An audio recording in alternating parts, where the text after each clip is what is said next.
হঠাৎ বিশ্বনবী দেখলেন আকাশের সূর্যের আলো ক্ষীণ হতে শুরু করেছে, কমতে শুরু করেছে। তিনি খেয়াল করে দেখলেন এর কারণ সাইয়েদনা জিব্রাইল বিশাল ফেরেশতাদের বহন নিয়ে পৃথিবীতে নেমে আসছেন। পড়েন সুবহানাল্লাহ।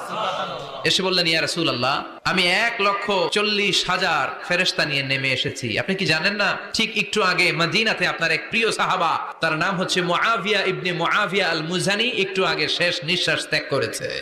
বিশ্বনবী তো অবাক, ঘটনা কি? কোন সাহাবীর গায়বানা জানা যায় তো ফেরেশতা নামে না আকাশের উপর থেকে। বিশ্বনবী জিজ্ঞেস করলেন, জিব্রাইল, কোন সাহাবীর গায়বানা জানা যায়? তোমরা আকাশ থেকে এত ফেরেশতার বহর নিয়ে নামো নাই? কি এমন আমল করেছে আমার মুআবিয়া? কি এমন ভালো গুণ ছিল, ভালো আমল ছিল, যার কারণে আরশের উপরে তার এত সম্মান?